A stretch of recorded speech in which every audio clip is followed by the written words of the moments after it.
Alright, ladies and gentlemen, welcome back to my channel. Last night was the first ever Women's Royal Rumble, and it was fucking awesome. I have a couple of small complaints, and then one major complaint. Other than that, it was the shit. Let's get right into it. First, minor complaint, the ring announcer, can't remember what her name was, some mainstream media chick, I guess, fucking sucked. She sucked as a ring announcer. WWE has access to plenty of good ring announcers. Don't know why that problem couldn't have been solved, but whatever. Minor detail.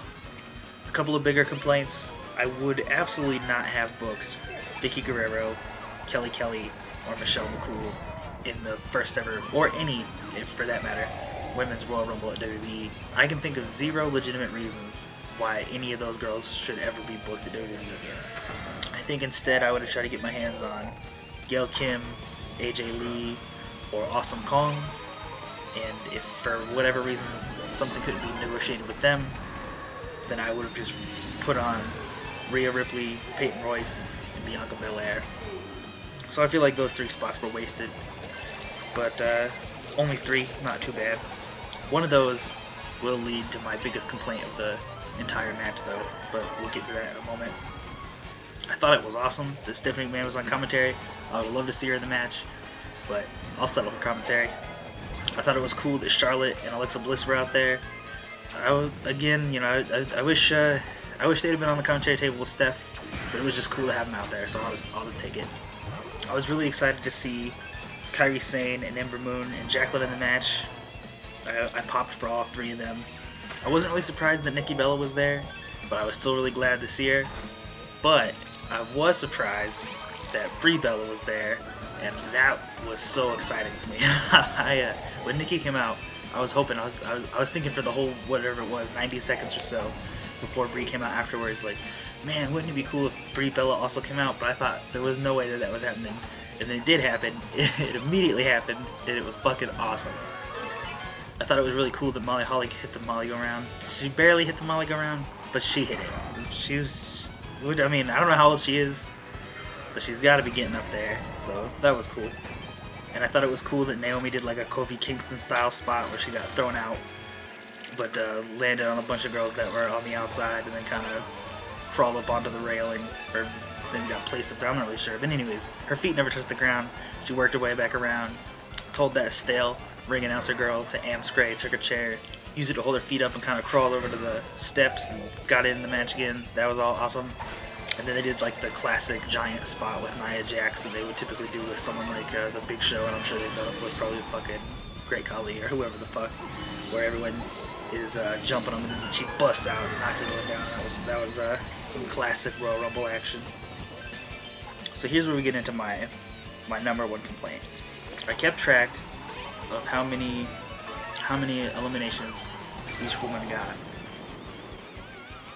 and the woman with the most eliminations is my biggest gripe with this Women's Royal Rumble.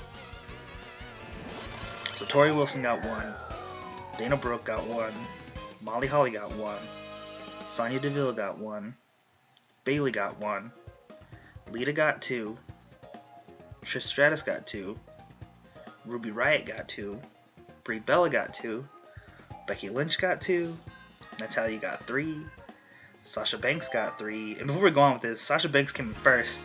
It lasted 54 minutes and 43 seconds. That was an awesome performance by Sasha Banks, so kudos on that. But anyway, so Sasha Banks got 3. Asuka, who won the thing, which is awesome, because Asuka's the greatest. Asuka got 3. Nia Jax got 4. Nikki Bella got 4. And then Michelle McCool, who like I said, I can think of no legitimate reason for her to even be in this match, got 5 eliminations. She had the most eliminations out of everybody, and she performed terribly. Everything she did looked sloppy. And I just can't think of why she would even be there, because she's not a good wrestler. And they could have, someone up and coming should have got that, like that they had the most, or maybe someone who had earned it. But being, when Michelle McCool was like the champion all the time, that was the reason the women's round. I'm like stumbling over words because it's frustrating, and I'll try not to be like a dick about it, because this is not her fault. This is a booking situation. The reason that the women's revolution is as important as it is because at one point in time, the women's division was absolute trash. And that's when you had girls like Michelle McCool and Kelly Kelly in there. So how they got in this thing and how Michelle McCool ended up having the most eliminations is just mind-boggling. I couldn't imagine how that went down, or why that went down, rather.